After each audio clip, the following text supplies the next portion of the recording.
just a few words of introduction, and I will let you with the program. We are very pleased to welcome you on the Energy 2050 booth, Energy 2050 pavillon. Just a few words about us. We are very glad to welcome you because we are an NGO working for sustainability and for climate change adaptation mitigation. But we are very involved in the practical implementation of the NDCs and so on, and in practical implementation of the action. And we are very happy to hear how you simulate this, how you do the simulation to know if we are on the right path to fulfill the Paris Agreement. So welcome. I will let you present yourself and do your presentation. Great. My name is Ellie Johnston. I'm the Climate and Energy Lead at Climate Interactive. And with us today is Florian Kappmeyer, who's a partner of ours, professor here in Germany, and then Professor John Sturman from Massachusetts Institute of Technology, MIT. John, you want to take it away? Sure. Thank you, Ellie. And thanks, everybody, for coming. So we'd like you to ask questions and interrupt us as we go along, and we're going to make this very interactive. So what we want to do is tell you about the interactive simulations that we've created to aid policymakers and negotiators, but also the media, business leaders, students, and the public at large to learn for themselves about climate change. There's a paper on this that's under review, and you can see the authors here and their affiliations. And let me start with just a very quick background and motivation, which I think most of you know. So there is a strong scientific consensus that climate is changing. It's largely caused by human activity, but the problem is public opinion does not accept this. So here's one recent survey from Tony Lazarowitz's Yale program on climate communication, showing that while a large majority of people in the United States, as of last year, this is the most recent, believe that the climate is changing, you don't have anywhere near the consensus on human causes for that, or even that scientists agree. And trust in scientists is low. And this is in part because there are powerful vested interests, fossil fuel industry, climate deniers, people with certain political views, working to discredit the science, and public opinion is strongly conditioned by ideology. And so you can see the growing divide here between Democrats and Republicans as to whether the climate is changing. That divide is a relatively recent phenomenon, and it reflects the success that the concerted program of climate denial and science confusion has had. The traditional response to this has been the information deficit model. The information deficit model says scientists will do the research, they will publish in peer-reviewed journals, maybe they'll do a PowerPoint briefing for members of Congress or other policymakers, and then armed with the evidence, policymakers will make decisions consistent with that scientific evidence. So here's an example of an advocate for the information deficit model. Evidence-based decision-making is an ideal, and surely it's the role of the science communicator to fill that gap, to tell you the facts. And as the late former US Senator Daniel Patrick Moynihan famously said, everybody's entitled to their own opinion, but not to their own facts. So that's what's held up as a scientifically appropriate approach to risk communication. Here's the problem. Research shows that showing people research doesn't work. There's an abundant body of research going back many decades showing that for climate and for many other issues that are far simpler than climate change, showing people the evidence, showing people the facts doesn't change their opinion, doesn't change their mind, doesn't change their behavior, doesn't change their actions. So, for example, wearing a helmet when you ride a motorcycle, wearing your seatbelt, washing your hands in a hospital, these are all simple, obvious, efficacious activities that save lives, and yet compliance with these evidence-based procedures remains far too low. Climate change is far more complex. There's no reason to believe, and many reasons to think to the contrary. You just can't get anywhere by telling people the facts. So to illustrate this, I hope this video will work. but our colleague, Professor Juliette Rooney-Varga, worked with the high school in Cambridge, Massachusetts. She had a treatment group, which I'll show you in a minute, and a control group of students. The control group got the standard lecture on climate change, high school students, the standard lecture that you might get in any school that's even teaching about climate science. So let's see if we can get this to work. So I don't hear it, but it's okay, you don't need to hear it. Is there any learning happening in that room? No. They're bored, they're disinterested, they're just look at the body language. This is the problem. You can't tell people anything. So we don't claim to know the solution for this, but we know that we're not going to keep doing what doesn't work. So instead what we did is we created, using our interactive simulations that policymakers use, a role play of the global climate negotiations. We call it World Climate, and we actually ran it yesterday at the University of Bonn with Florian's help and another member of our team, Eduardo Fracassi, who's here at the COP this week. So the way it works is, and it works with from 6 people up to 100 people, no problem. You divide those people into different groups representing the main parties to the COP. So you have the United States, the EU, China, India, another group representing all the other developed nations, Canada, Australia, Russia, Japan, and another group representing all the other developing nations, South Asia, Latin America, Pakistan, etc. Each group gets a confidential briefing memo, which gives them their negotiating instructions from their home government, and a chance to talk about it and formulate their strategy. And then they negotiate face-to-face. And here you see a few pictures of people doing that around the world. They negotiate face-to-face, very similar to what happens here, but in a compressed period of time. Let me show you another video, and it doesn't again matter if you can't see the sound. This is from that same high school with kids who are now participating in the role play. So now we have sound.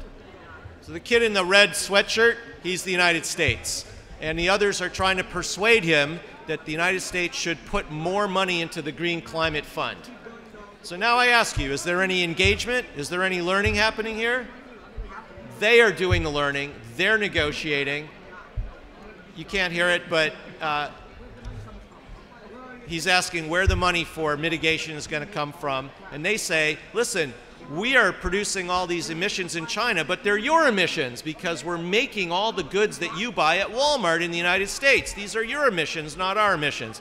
Fairly sophisticated. So, how does it work? Instead of showing you more slides, let's actually look at the simulation. So, let's see, here we go. So this is the model running live, and I know a number of people here have done it, including Guido here, who actually participated yesterday as a member of the India delegation.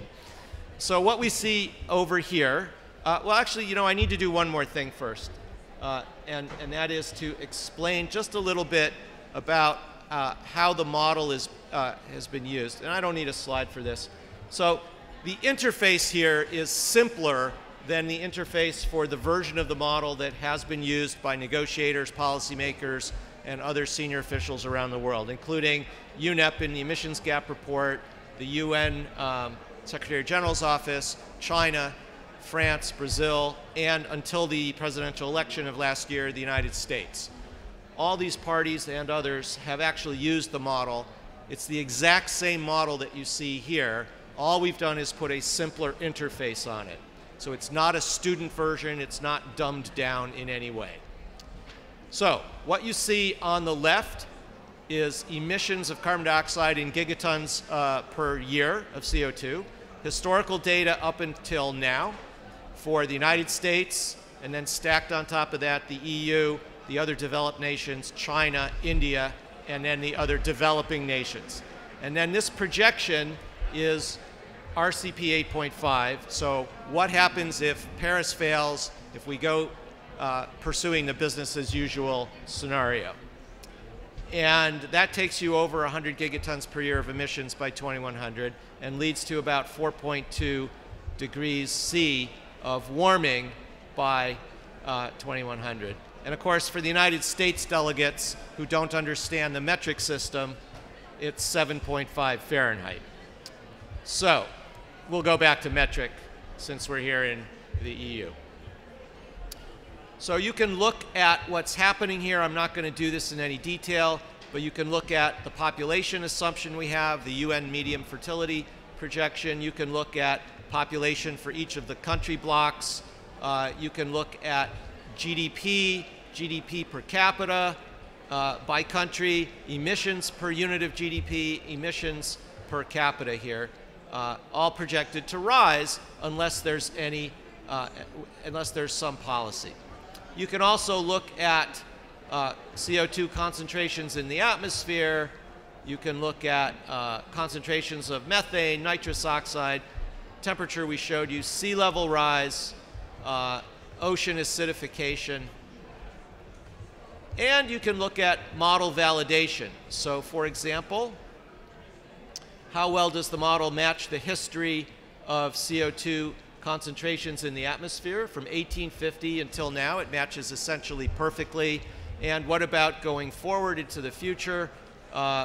Here's the comparison of the model against the different RCPs, and you can see that the model fits from 8.5 down to the low RCP case essentially perfectly, because we've worked hard to make sure that the model is in conformance with the best peer-reviewed science. But let's go back and actually try a scenario. So let's look at temperature. And so now what we ask them to do as they negotiate is to come up with their NDC as implemented in a very simple way. In what year, if any, would each country, here in the United States, be willing to stop the growth of its emissions? In what year would they begin a decline in their emissions, and at what percentage rate per year? And then there are some forestry options as well. So, President Trump, what would you like to do? What does President Trump want to do with the United States emissions? Does he want to limit them? He does? No? So that's what you want him to do. But if you're President Trump, what do you do? Your Vice President Pence is giving you some advice here. So? I don't believe any climate change issues. So no change. Okay. So you're the European Union. You can be Angela Merkel. You can be the head of. You can be President Macron. What would you like to do for Europe? For Europe. I should, instead of 2000, I would choose 2050. 2050? So do you have an opinion about what the EU is actually doing now? I mean, we could try that, but 2030? All right, let's try that. So watch the green band, and you see that's how fast the model runs. 1 second, the model gives you the feedback. And that took 0.1 degrees off the expected warming. Now, will you, as the EU, have a decline in your emissions? 20 what? 2020. Well, so that right now you have 2030. We can change that. We'll make that 2020. 2020 for a decline, and at what fractional rate? 2%? 1%? Europe's not very ambitious tonight, but that's okay. In the interest of time, I propose that we leave the forestry options out. We can try them. You can download the model and try them on your own. So that took 0.1 degrees off of global warming. Now, you can be Vladimir Putin, representing Canada, Australia, Japan, Russia, of course. What would you like to do, President Putin? 2050? Yeah, you like your oil and gas exports. Yeah. And decline? Yes, decline by 1.5%. Starting in what year? 2020. Well, it has to be after 2050. It has to be after the peak year. So 2055, 2060? 2055. At what rate? 1.5%. Okay. So now we're down to 4 degrees. Maria, would you like to be China? Okay, for China, I would just ask to give you commitments on the microphone so we can hear them. For the video. Okay, or I can repeat them, but yeah, go ahead. That's great. So, President Xi, what would you like to do? I think China is doing, at least has quite high ideals. So what is their NDC? NDC? What is their actual NDC for peak year? I'm not sure yet, but let's say they want to have peak emissions by 2030. 2030. 2030. Yep, that is in fact their Paris Yes. commitment. And you can see that makes a substantial difference. Now in the real world, China has not pledged a reduction, but would you like to pledge a reduction year? I will do it by 2030 as well. Also 2030? Why don't we say 2035, give you a few years, and then at what rate? 2%. 2% per year? We can try whatever you like. That's Yeah. the beauty of it. Now we're at 3.7. Okay. India. Megan, you're India. What would you like to do? Take the microphone. Not much, because I want to continue developing. So, are you willing to peak at all before 2100? 2090? 2090? 2090? Okay.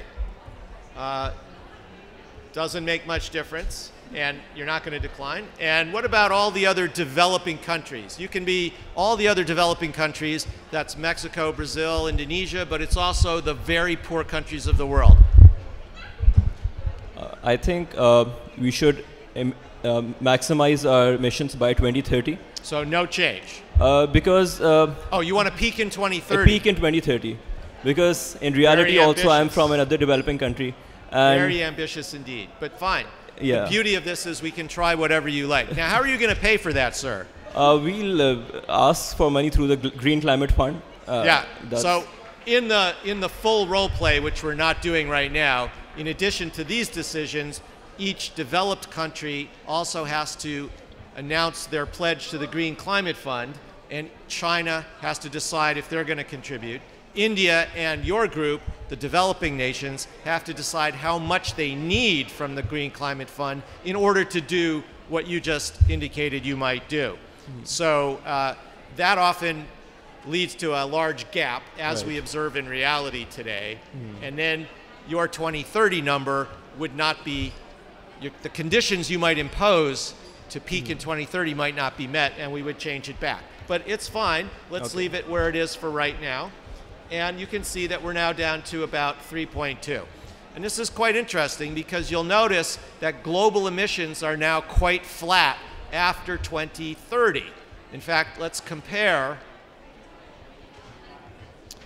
Business as usual is here, and the green line is your collective pledges. That's a huge change. But you see, temperature still gets to 3.2 by 2100, and we blow by the 2-degree target almost in the same year. So something is not sufficiently ambitious. And now we can dig into what's really happening in the game, in the model. So very, very quickly, let's see if it made a difference for sea level rise, for example. Not much. Did it make a difference for ocean acidification? A little bit, but the ocean is still becoming more acidic. And did it make a difference on carbon dioxide concentrations? So they're still growing. Emissions are flat, but CO2 in the atmosphere is still rising. Why? Yeah. If you just derivative is zero, then you still rising. The stock, the quantity in the atmosphere is still rising because the inflow, emissions, still exceeds the flux of CO2 being removed from the atmosphere. And you can see that here. Here's your emissions, and here is the flux of CO2 net being removed as it dissolves in the ocean and is taken up by biomass through photosynthesis. So you are filling up a bathtub twice as fast as you're draining it. And of course, if you do that, very soon the tub in your house will overflow and destroy your house. So we go through this process, and then we ask the negotiators to go back and see if they are willing to increase their ambition. So let me show you a little bit more about the results. We show people the impact of sea level rise in the real world. So this is Shanghai today. This is Shanghai after 2 meters of sea level rise, basically uninhabitable. And then on top of those 2 meters of sea level rise, what happens if there's a typhoon with a 4-meter storm surge, which is the actual storm surge we've had with the number of typhoons in the region lately, and its total devastation. In the game, we illustrate this not only with these screenshots or the live website where you can look at any city or any region in the world, but we also take a blue sheet and we drag it over the heads of all the people, including the people sitting on the floor who represent the least developed, poorest countries of the world. And then what typically happens is this and this happened last night, this motivates people to be more ambitious because they understand now in a way they didn't before, and in a way that I could not tell them, but they've discovered for themselves that they're all in the same boat together. And so this is an example of a successful policy limiting warming to 2 degrees after the second round. So this simulation has been used now all over the world. 2 years ago at COP21 in Paris, we ran it. Open enrollment, anybody could come. It was standing room only. And this young man here is a high school student from China. And I had him playing the role of the President of the United States. So that was Barack Obama at the time. And just take a look at what happens here when a young person is negotiating, leading the negotiation. I think he was the youngest person there by far.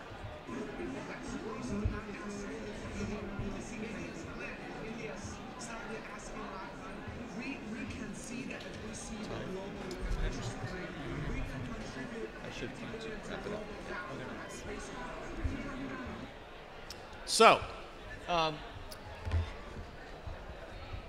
what we have done is a rigorous evaluation using a pre-test, workshop, post-test design and a large sample of participants from all around the world to assess whether this exercise actually changes how people think and what they intend to do in the real world. So there's a paper on this that's available for you all. I'm not going to go into details of the methodology.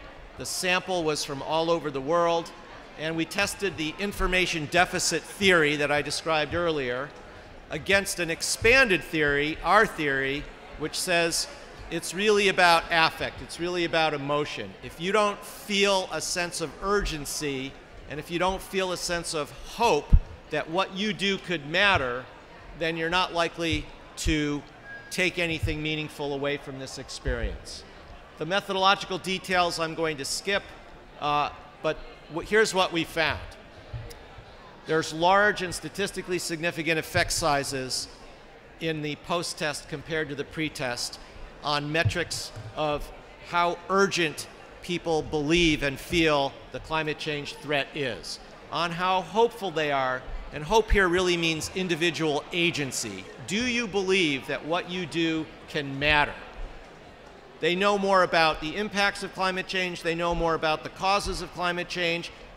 That's the knowledge piece, but they also have a statistically significant increase in their intention to take action in the real world.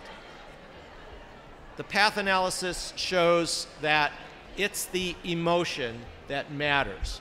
Knowledge is nice, but knowledge does not drive a desire to learn more or an intent to act in the real world. It's engaging people's affect, it's engaging their sense of urgency and stimulating hopefulness that matters. We also asked the question of whether this only works for liberals. What about conservatives, libertarians, and other people who are politically less likely to believe that climate change is real or caused by humans or important enough to take action. And we found that there were large and statistically significant gains even among the subset of our participants who were self-described as politically conservative and opposing government intervention in markets, for example, through the FCCC, the Paris Accord, the ETS, or a carbon price. The vast majority of them showed large improvements. So let me sum up. Research shows that showing people research does not work. The World Climate Role-Play Simulation enables people to learn for themselves. We don't tell them what to do. Even in this short demo, I didn't tell you what to do. You decided. We try it out. You see the consequences of your own actions. The formal analysis suggests that it produces large and statistically robust improvements in people's knowledge of climate change, but also their affect, the sense of urgency, the sense that they can make a difference, their desire to learn more, and their intent to act in the real world. And it's those affective gains that drive the benefits, not gains in knowledge. And although I'm not going to describe it here, this result is robust to a wide range of different controls in the regression analysis, the factor analysis, tests for self-selection bias and response bias, etc. And I think I'll say that there are hints in the results so far that it's effective even among at least some people who oppose collective action solutions for this problem.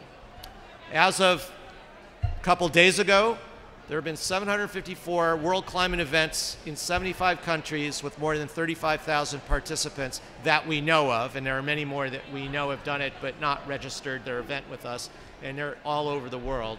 It's entirely free, and you can download it or access it online from climateinteractive.org. So with that, I'm going to turn it over to my colleague, Professor Florian Kappmeier from Reutlingen University here, to talk about how he is spreading this here in Germany and how you might be able to spread it where you live.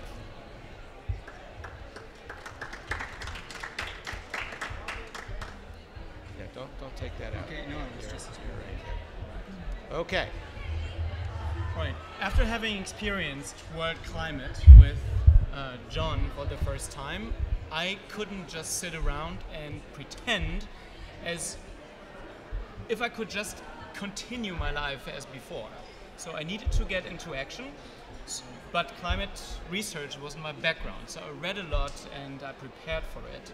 I got the material and then I learned, prepared, and played the game with my business students at my university.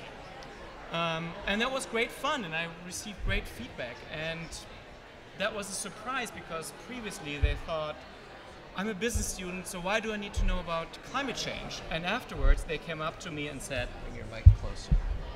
That is really fascinating, and I need to learn more about it, and I want to Sorry, me again. Sorry to interrupt. Maybe you can take this microphone because this... Sorry for this. Bring it really close to it. Make sure it's on. Yeah, Right. Better now? Thanks. So, where was I? So, my business students came up to me afterwards and said, well, that's really fantastic, and what are we studying here, and why am I studying how to consume more and make people buy things that they don't actually need? So we go into these discussions, which is really fascinating. I also have I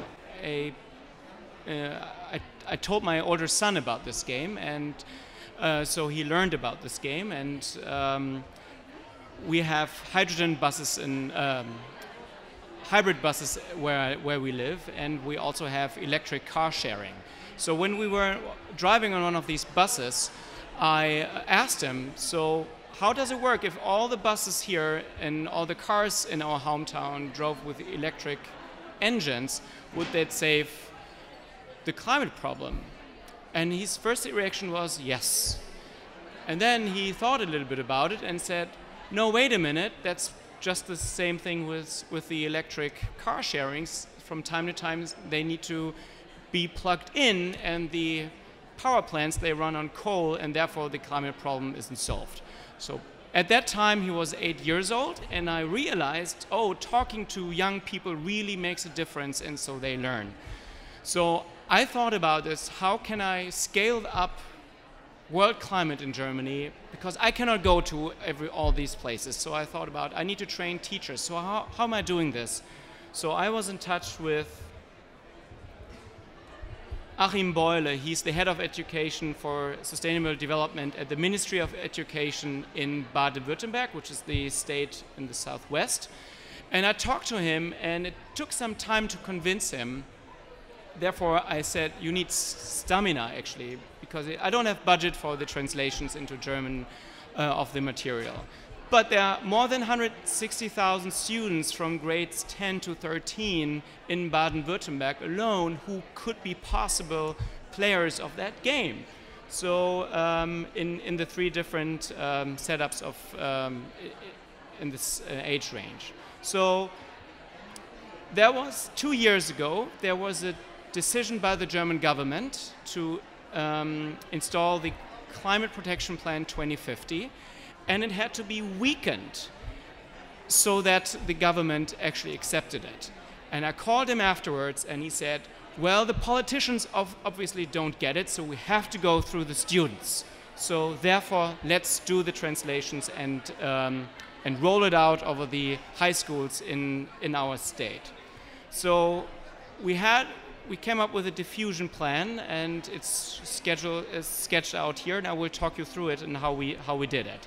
So first, we wanted to make sure that we have all the materials available in German of the game. So here you see the simulator translated into German, as well as the briefings. Everything is available in German, as well as the slide decks, including the facilitator's handbook, which is a little more, which is a little bit bigger than the original one offered by Climate Interactive.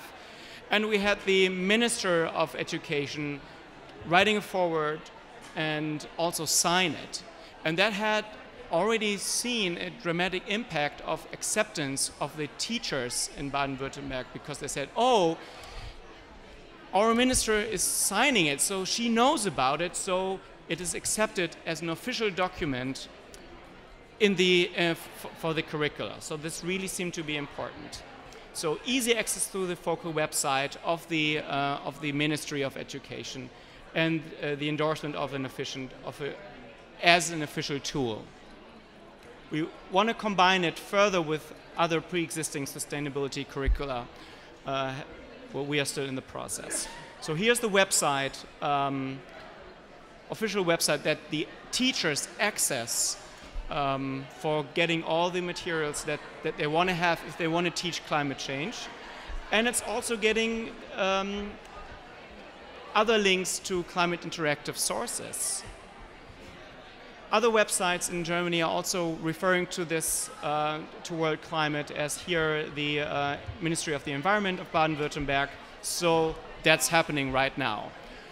I am training people, so these are for including sustainability, multipliers, geography teachers, biology teachers, debate and English teachers. Here's a picture of the first geography teachers, and that was really a very tough World Climate sessions. Talking and playing it with real experts on very small little details, but they accepted it and came back to me and said, I need to play this, this is really great, and wow, they were fascinated by the fact that everything is already translated into German. Here's a picture of the participants of the sustainability multipliers who want to play it during these 2 weeks here with their high school students. So that was really rewarding. So we hope that they teach train other teachers, and then the teachers play it, and then we have these reinforcing feedbacks. We already have the feedback that we want to produce more material, prepare it for different levels of the in the high schools for the different curricula. So I'm in touch with the teachers to prepare that in the future. And we see already diffusion to other German states and organizations. So the Ministry of Education, North Rhine-Westphalia, where Bonn is located, they are very interested. And then we have adult education centers in the city of Reutlingen, Tübingen, Rheinfelden in the south. The city of Reutlingen has already had the World Climate Session organized with my university together. Greenpeace Germany is interested, and My Climate also. My Climate is an NGO where you can spend money for, what is it? Say it again? No, offsetting CO2 emissions. And they're also teaching high school students. Just yesterday, they had a session where they used the C-Roads Pro version of Climate Interactive, and I trained the guy of My Climate, and they played with more than 500 students from 9th to 12th grade. So this was fantastic in the city hall in Reutlingen just yesterday. So we're getting there, and we see stuff slowly happening, and we hope that this will kick off very fast so we can get the majority. Even if it's a small fraction of these 160,000 high school students in Baden-Württemberg, this would be a great success. So it's actually your turn. Check out World Climate and talk about it and spread the word. It's a lot of fun. Do it. Okay. Thanks. Thanks. So how are we doing on time? So Ellie, do you want to comment on what else is happening in other parts of the world? And then we'll take some questions. Yeah, sure. So just as we highlighted the German example of what Florian is doing here in Germany, but just to reiterate, this has been, we have documented, and we know the numbers are much higher, over 35,000 people have participated in this simulation exercise in over 70 countries around the world. Some of you all sitting here have participated in it too, which is quite exciting. And so as a result of this, it's also been translated into a number of different languages. Again, the materials to run it are all free. We're turning it over to anybody who will take it and run with it because we see the power of this, and we don't have any time to waste on climate. And it's been translated into Chinese, Spanish, French, German, Portuguese, Italian. We just got in the Italian translation just this week. Hungarian, Turkish, and the C-Roads model that John demonstrated earlier has also been translated. So we have that available in French, German, Spanish, Portuguese, and Turkish as well to enable you to run it in whatever language. And if it's not in the language that you need it to be in, you're welcome to translate it, and we're happy to put it up on our website. And the people who have participated in World Climate, John and Florian, they've run it a lot in educational settings, but it's also been run in business settings. There's a scientist who takes business leaders from Fortune 500 companies to Greenland, and he's run it with these families from these top executive companies. In addition to that, I work with, there's a guy who works with faith groups across North Carolina, and he's been running it at different Christian conferences around the country to engage different faith groups in conversation about climate change. And so it's very versatile and been used in a lot of different settings in that regard. If you are interested in this and you have additional questions, we can of course answer some questions here, but we have webinars, and we're happy to provide you support in running it yourself in a lot of different places. Actually, Omer, that's sitting here, he just came from Pakistan, where he ran it a couple weeks ago for how many people? For 50 people from across Pakistan. Fantastic. And that's a great example there. It was the first time that we know of it being run in Pakistan. And so it's continuing to spread, and it enables this conversation about climate change to enter into areas where sometimes maybe it wouldn't happen otherwise because it's a special event. Any questions or things that people would like us to go further into? Yeah. Oh, Can we wait, just before we... Ça marche pas? Before we... No, ça marche pas. Ça marche là, mais ça marche pas. Yeah, just before we open any question, I just have a remark as Energy 2050. I am even more pleased now that we welcome you because it was very, very interesting, and we are very happy to have you here. Knowing that Energy 2050 is doing a lot of action from policy support to rising awareness, And I can say that we will be very pleased to use, we develop also our tools, but this one seems a little more advanced, so we'll be very pleased to use it, and we are very pleased that it's already in French, so we won't have to do it. My question is, how do you see this kind of tool? How do you see the efficiency in the short run? Because we all know that we have very short time, as you show in the simulation. How do you see the role of this tool to get the people engaged and non-state stakeholders engaged? Yeah. Because that's one of the fields we are working in very heavily. And we've seen that it's hard because the data, the numbers are wrong, and people feel sometimes they don't have the possibility to act, or if they act, their action won't matter in any case. So that's a great question, and thank you very much for having us. So let me address the urgency issue that you brought up. And you're absolutely right. There's no time to waste. And that is why we've been working and continue to work with policymakers and negotiators, including some of the parties here, the UNEP emissions gap report, et cetera. But while that is necessary, it is not sufficient.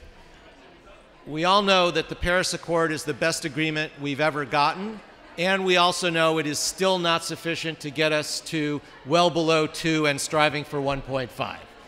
In fact, our assessment, which you can see here on our climate scoreboard, is that full implementation of Paris and all the announced mid-century strategies would reduce warming from an estimate of 4.2 to 3.3. So that's clearly better, but it's nowhere close to where we need to be. But now imagine that in Paris in 2015, a perfect agreement had resulted with sufficiently steep early emission cuts collectively to limit expected warming to 2 degrees. What would have happened when that agreement came back to New Delhi and Jakarta and Mexico City and Brasilia and Washington and Brussels for ratification and implementation of the policies needed to cut emissions that quick and that early? And the answer is obvious. It would be dead on arrival. So while engagement with the policymakers is essential, and we are continuing to do that, and we hope that the current administration will step up and want to do that again as the previous one did, it's not enough. We have to have grassroots support among the public sufficient for the nations of the world to demand greater ambition.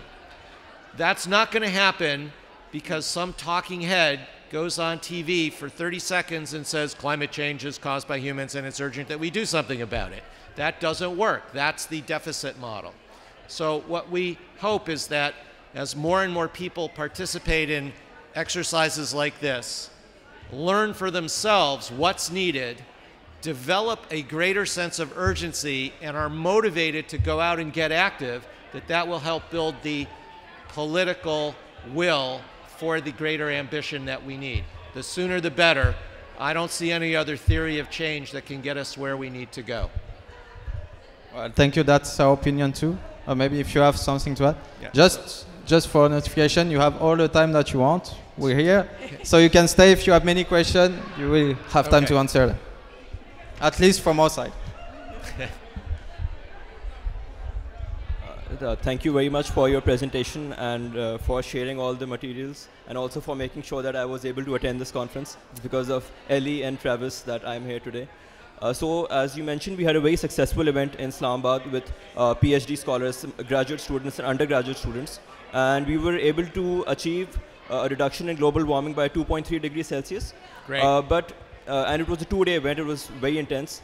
But I had one query, that the funding part in the NDC, it doesn't go into C roads, and that doesn't affect the result.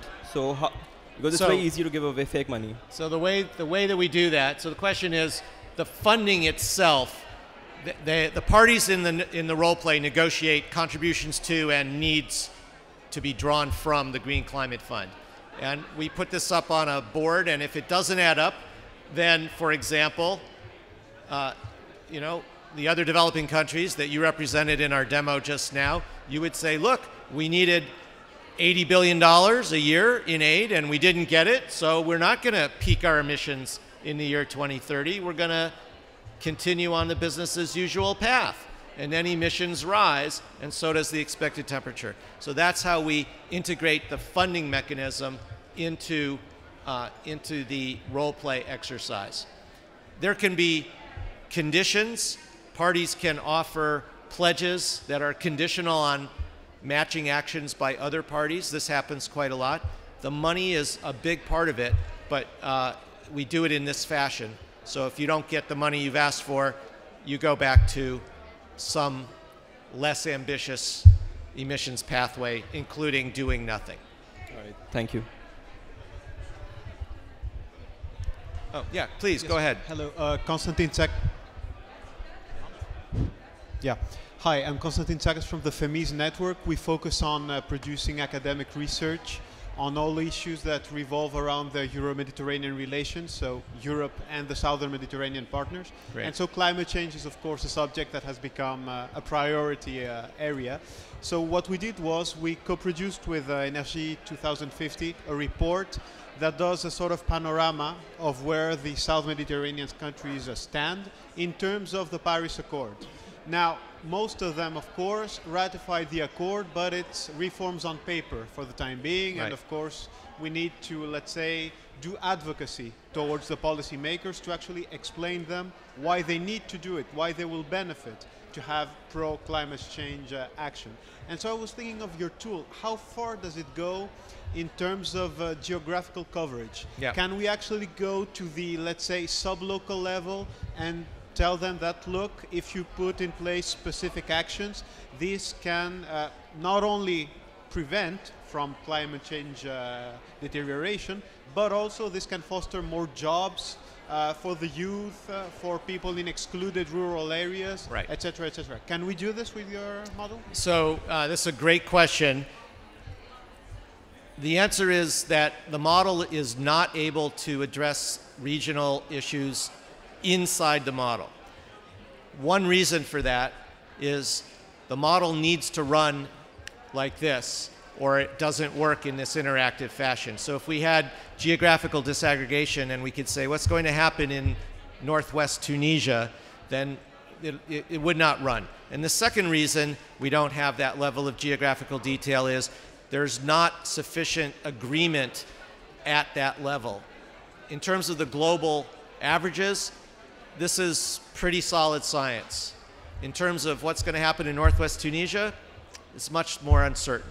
Now, what we do is we will take the existing studies, the CMIP ensembles, other studies, and ask people where do they want to look. So in your case, people would naturally say, show us what happens in the Mediterranean, show us what happens in North Africa.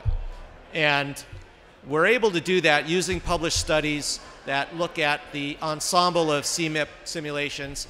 And if you do that, you find out the entire Mediterranean basin, especially North Africa, is an incredible climate change hotspot. Much higher temperature increase, much greater water stress, much lower crop yields in a business as usual world. And I got to tell you, that frightens people, and it should. So that's how we do it. I showed you in the slides the sea level issue, but one way we do this is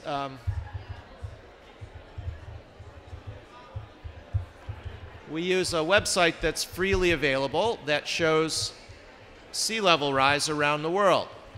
So I'll ask the participants, where do you want to look? And they'll tell me whatever they want to look. So, okay, great, let's look at the Nile Delta. So we zoom in on the Nile Delta. One more maybe. That's today. So 2 meters of sea level rise. And you have the displacement of tens of millions of people, right?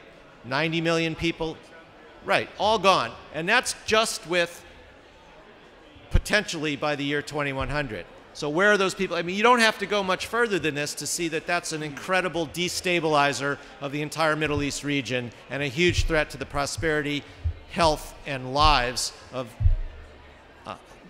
more than 150 million people. I will tell you after, but Yeah, so it's right here. So you can do this anywhere in the world. And interestingly,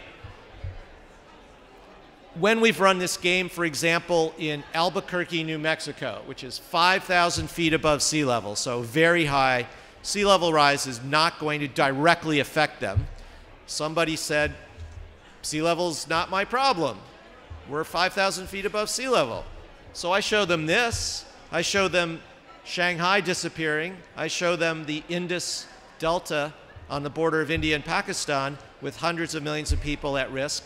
And I ask them, if India and Pakistan get into a nuclear war because of the climate refugees, does that affect you in Albuquerque? And the answer, of course, is yes. So it's not just about what's going to happen with sea level or crop yields in my neighborhood.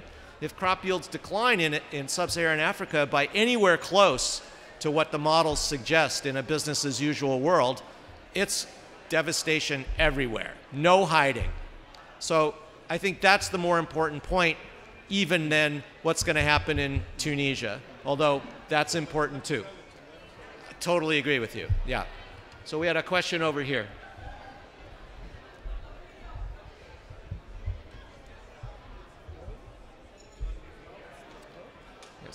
Speak loud.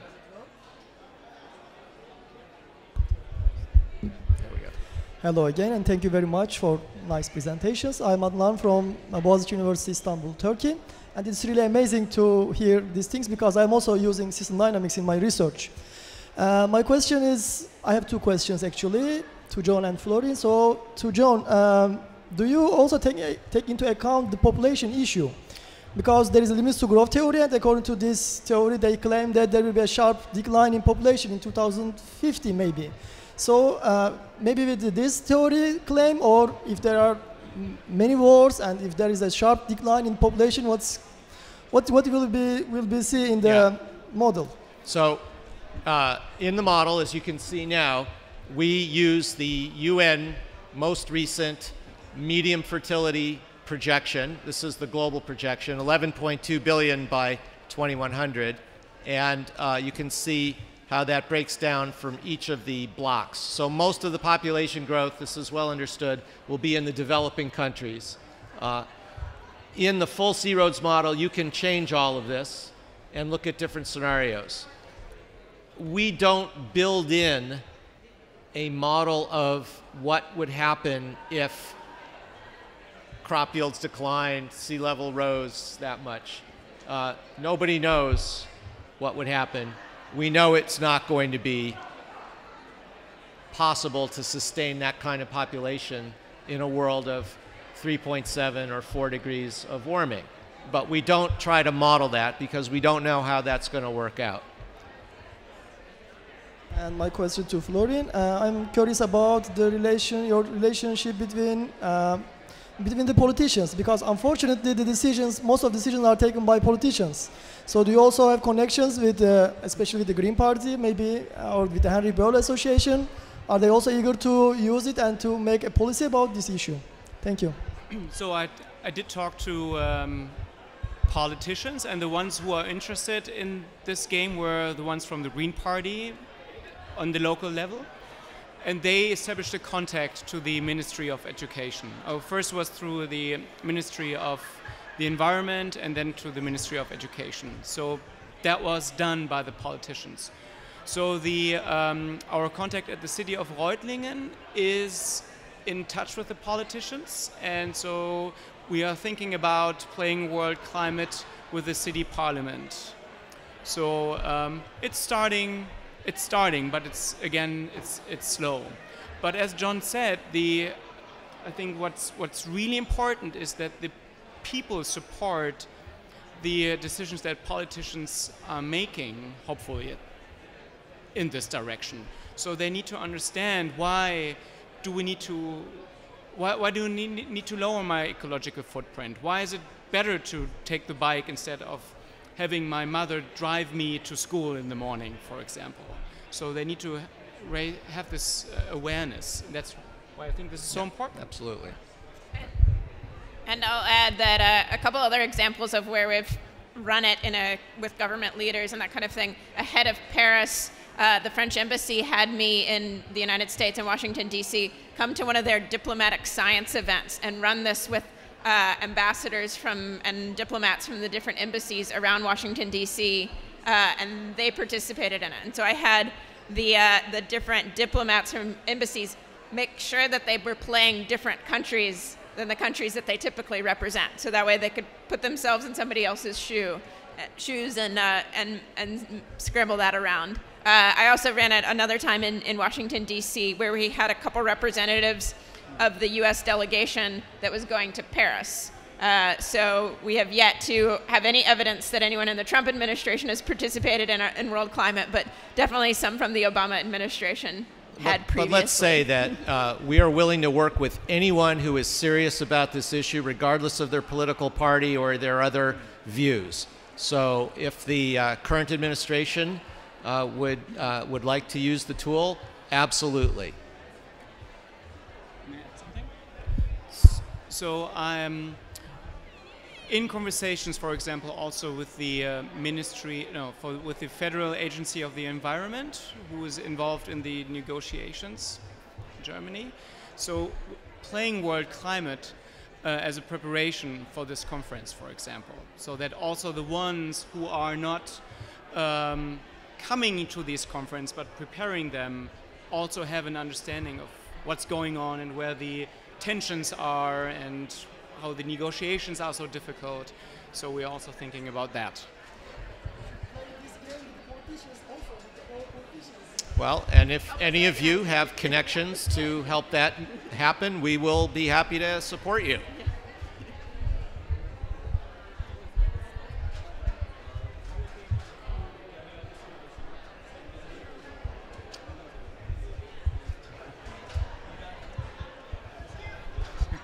So we were over there yesterday, and we'll be there again. And you know, the way Ellie's been at, I don't know, a dozen of these now. I've been at Copenhagen, Paris, Marrakesh.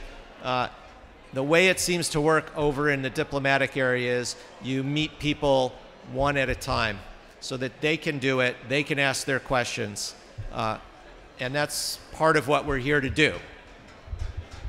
And so in that setting, we're sitting down one-on-one. We pull up the model again, though, and we can pull up a different version of the model that has more detail, very specific to what the negotiators are interested in asking questions about. So, for example, one of the things that we were looking at particularly last year in Marrakesh, and to some extent still moving forward, is these mid-century strategies, these long-term strategies that countries are submitting out towards 2050.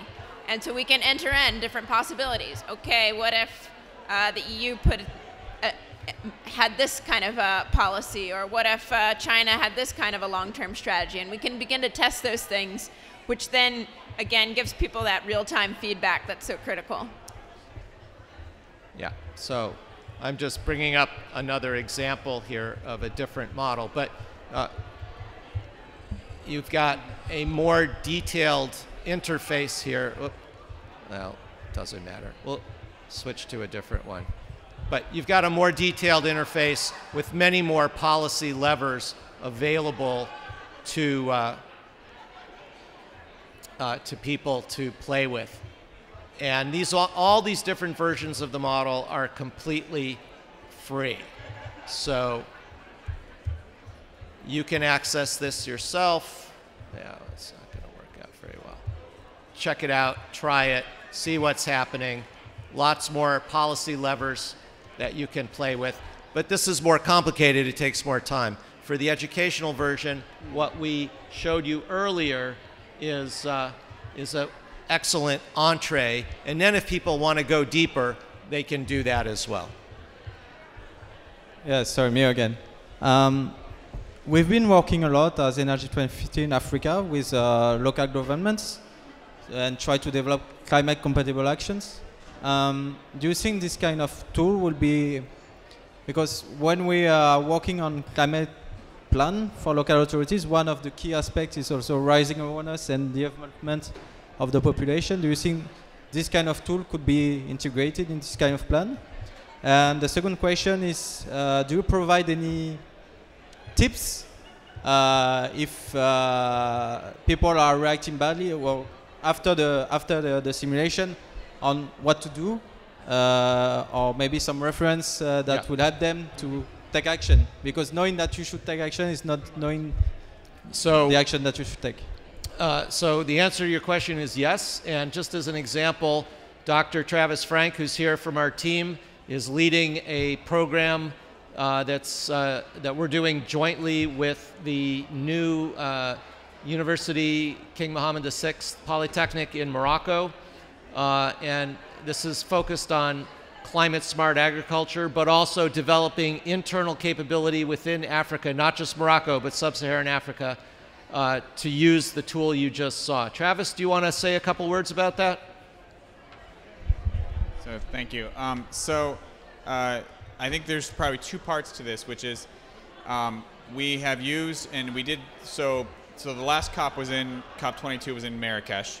So as an African COP, we really focused on outreach to the continent of Africa. And in doing so, one of the things we did is we ran World Climate in many, many different countries. That was Climate Interactive running it.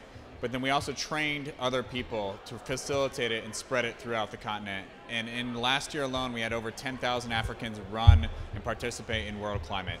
And the goal there was much like what you were talking about, which is increase their capacity and their understanding of the issue. Not necessarily 100% about what they should do locally, but really about what is climate change, how will it impact Africa. We changed some of the materials and we presented Africa's specific impacts. And that was really widespread. I've run into people in the halls here that just had participated in that last year. And so again, it's a sticking kind of experience, so that's really great. The second part of that is then translating to what does it mean to participate in Africa. And so we've worked with Mohammed VI Polytechnic University to really focus on climate smart agriculture. Agriculture is so vital to Africa, and it's just vital for Africa's economies, but also it's also a major source, over half of Africa's emissions in most countries. And so when Africa participates as part of the climate solution, and when Africa thinks of how it will be food secure in 2050, one of the ways to do that is focus on Africa. So we have a different decision support tool that we're constructing around agriculture, and we're also constructing, hopefully in the next 6 months, a new role play that will be focused on African agriculture. So maybe someone plays a farmer, and someone plays the agri-industry, and someone plays the government. But we're looking into that option too. Yeah. And you can see here the density of pins in the map of Africa, showing the large number of world climate events that have taken place there in just less than 2 years, really about 1 year. And all over the continent, quite a lot going on. Okay, just to react, because we'll be very happy to collaborate with you, because as you see, we have shared pavillon with UCGLA Africa, which is the United Cities and Local Governments of Africa, which is a key partners of Energy 2050, and we have a lot of opportunities to use this tool, so I'll be very happy to continue further with you. Great. Other questions?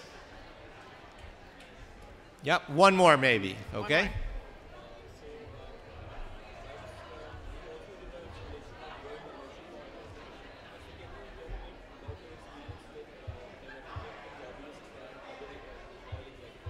Yeah, so the question is, what about our other simulations, including our world energy model? So C-ROADS focuses on emissions pathways, similar to the UNFCCC process.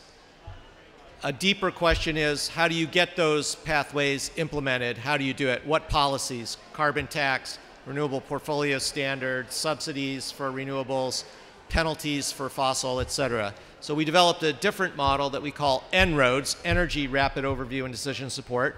It's the same philosophy. It's fully available, it's transparent, it's fully documented, and it's free.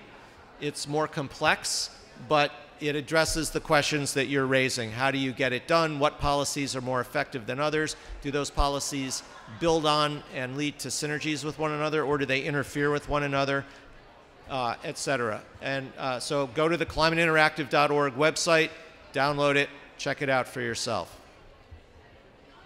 Okay. With that, we thank you very, very much, and we'd be happy to answer any other questions individually.